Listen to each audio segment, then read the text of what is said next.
Jai Hind to all. Today I am here to discuss a very important topic of the cloud computing, that is the resource provisioning and management. Okay. So, this topic belong to the unit 4, resource provisioning and management. Are the two things. So, what is the resource provisioning and what is the resource management? So, resource provisioning basically is a way for selection, deployment and runtime management of the resources, computing resources, basically database, server management system, load balancer or other different kind of computing resources. Hardware resources like CPU, storage, network.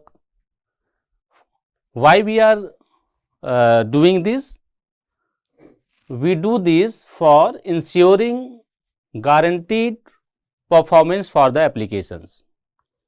So, resource provisioning basically is a way to assign, to deploy the computing services, computing resources as per demand of the consumer. Okay. So, there are the three things you can see here: selection, deployment and runtime management. So, you can say that here if we talk about the provisioning, then first we have to select, then we have to deploy and third one runtime management. Runtime management.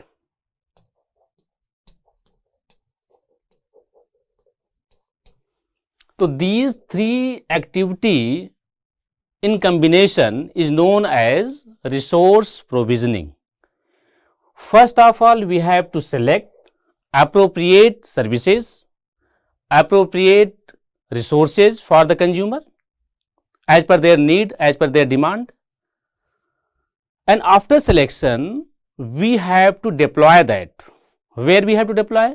We have to deploy for the consumer as per their need, as per their demand. We have to deploy these services, these resources, so that consumer can use. So, second one deploy, and third one, once you have deployed the services for the consumer, then what you have to do? Now you have to manage all these resources, all these computing resources or services at the runtime. Why there is a need of runtime management? Because you know that in cloud computing, this is the beauty of cloud computing, that there is a flexibility, there is a elasticity. What is the meaning of elasticity? Elasticity is a very important, characteristics of the cloud computing. So, elasticity means at the runtime consumer can demand more resources or consumer can cut down the resources whenever they feel that there is no further requirement of the this type of resource. So, this is the need of the runtime management, so that at the runtime resources can be increased or the resources can be decreased. So, in combination of these three is known as resource provisioning. Okay. So, this is the resource provisioning basically. Resource provisioning.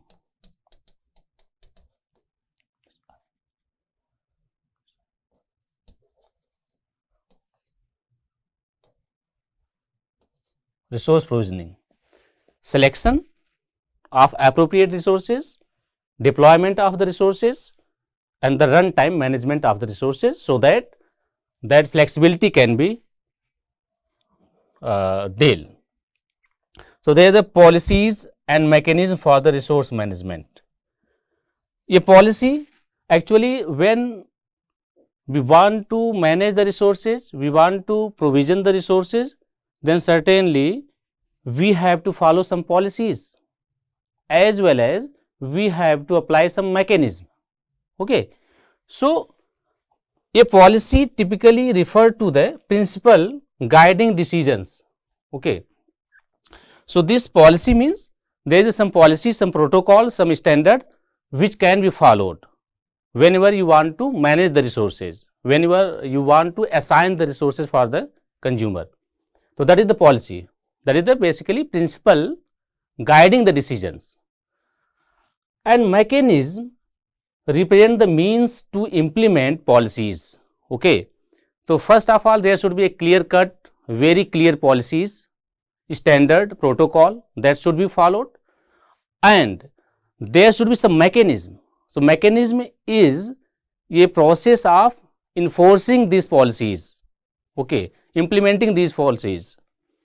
So, this separation of policies from mechanism is a guiding principle in computer science. So, this is overall introduction about the resource provisioning. Okay. So, selection, deployment and runtime management, and these resource activities are followed, these activities are governed by the certain policies and mechanism. So, what is the need of cloud provisioning? What is the importance? Let us see one by one. They are the basic three importance: scalability, speed and savings. Let us see what is the scalability. So, being able to actively scale up and down with flux in demand for the resources is one of the major point of the cloud computing. Scalability, as you know that at the runtime you can scale up, okay, or scale down. So, scale up in the terms of customer support also, consumer support, as well as in terms of resource also. Okay. That means resource can be increased, can be scale up for the consumer or can be down. Second parameter is the speed, and user can quickly spin up multiple machines as per their use without the need for an IT administrator. So, speed is very important factor. That means cloud provisioning also assists to maintain the speed. And the third one is the saving, pay as you go model. That means you have to pay when your enterprise grow. Okay. No need to reserve the resources at the starting of the business, at the starting of your enterprise, at the starting of your startup. No need to reserve the resources. That means as you grow, you can demand more resources, more services. Okay. That means you are certainly, definitely you are saving the money and budget also. So, that is also means the resource provisioning benefit. Pay as you go model allow for the enormous cost saving for the user. It is facilitated by the provisioning or removing resources according to the demand. Okay. So, there is no reservation of the resources. Whenever you feel you require more resources, so you can demand, and this resource provisioning provide you more number of resources as per your need. And when you feel these type of resources is now not in use further, so you can scale down, you can leave that resources. So, this is the beauty of cloud provisioning. Challenges of cloud provisioning. Okay. So, there are some challenges also. That is not so easy process. What are the challenges? First one is the complex management. Second one is the policy enforcement, and third one is the cost. So, there are three most important challenges whenever you are going for the resource provisioning. You have to feel these challenges. Complex management. Cloud provider have to use various different tools and techniques, okay, to actively monitor the usage of resources. Heterogeneity is there, okay, means CSP, cloud service provider, are using different kind of technologies, tools, techniques. So, that create the complex management. Okay, so that have to deal. Okay, resource manager or resource who are doing the resource provisioning, they have to deal all these scenario. Second one is the policy enforcement. So organizations have to ensure that users are not able to access the resources they should not. That is very important challenge.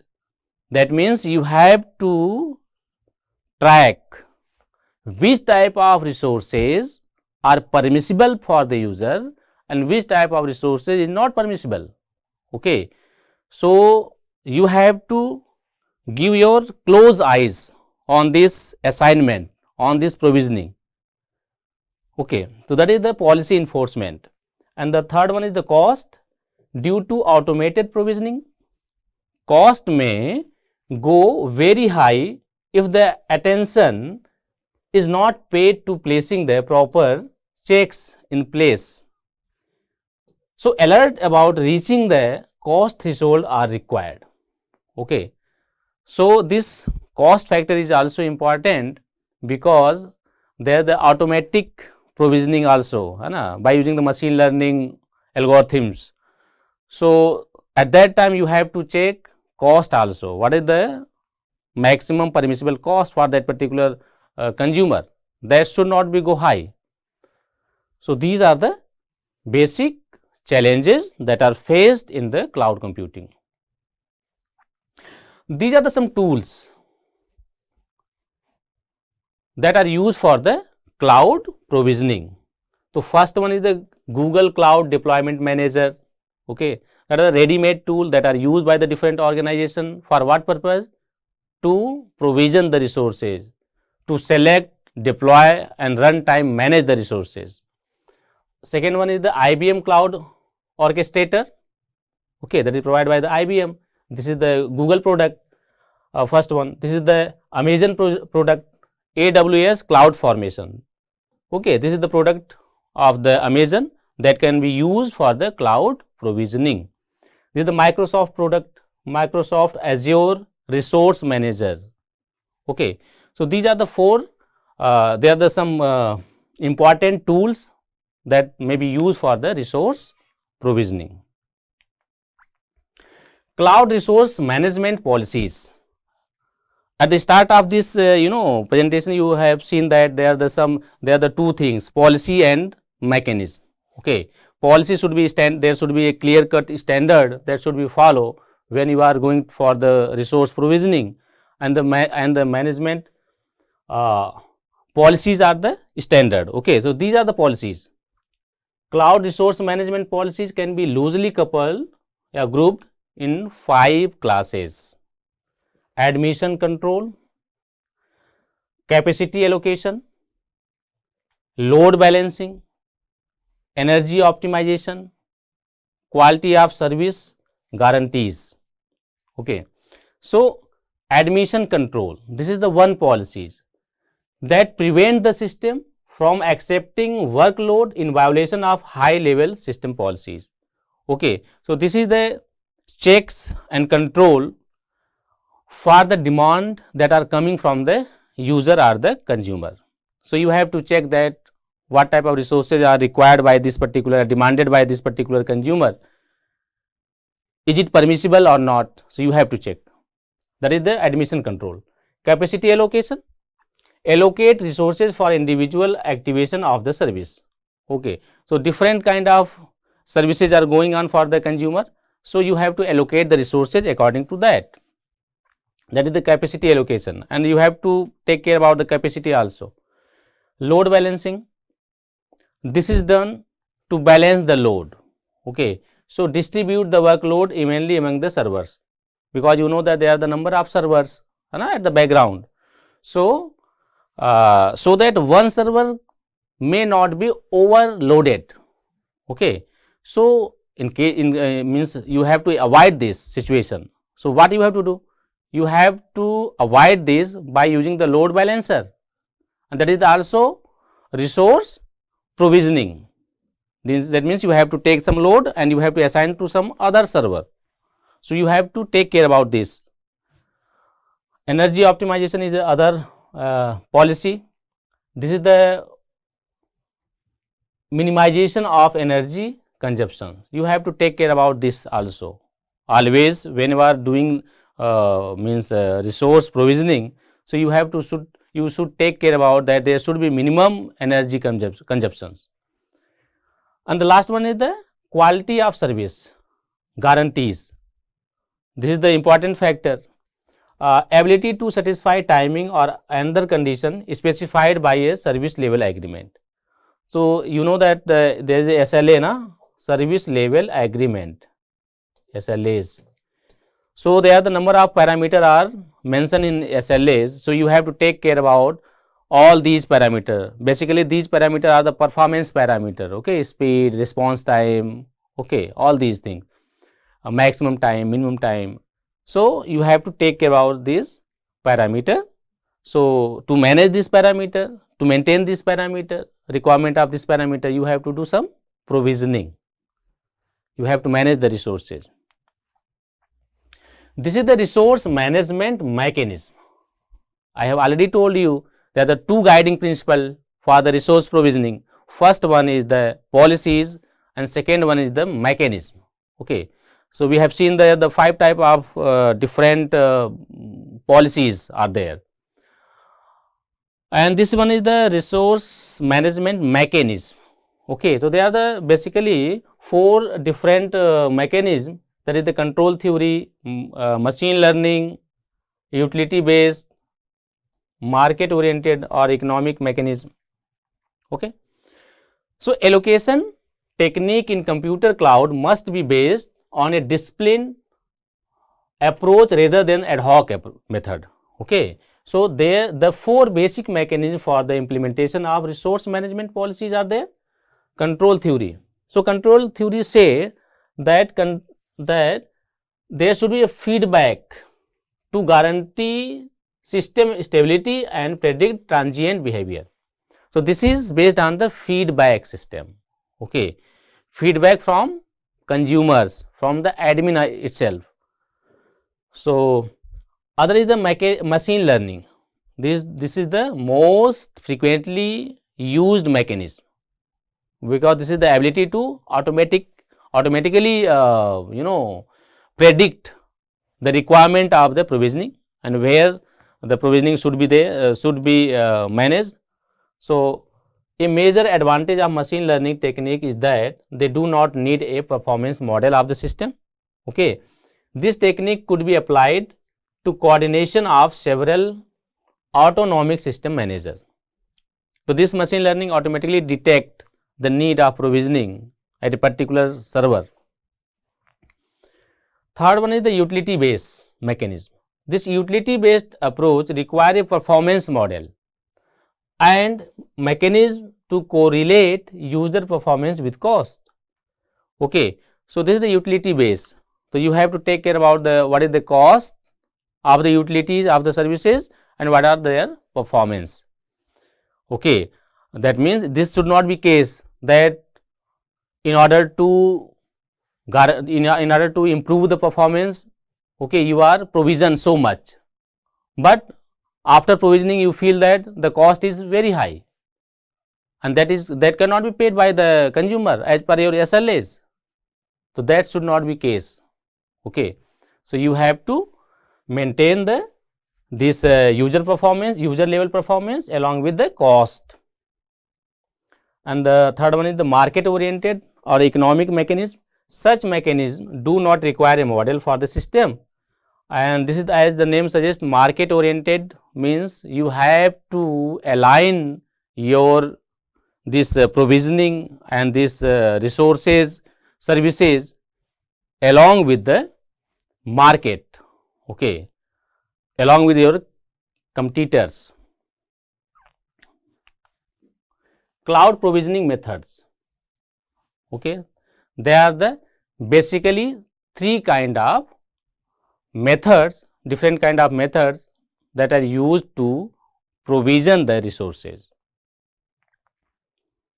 So, here we can see that the first one is the static provisioning, dynamic provisioning, and the third one is the user self provisioning.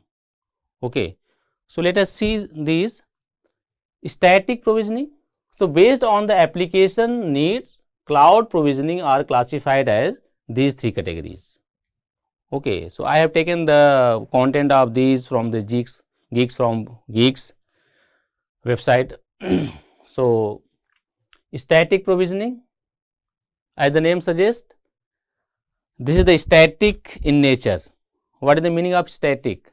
Static means before, means at the start point you are provisioning the resources.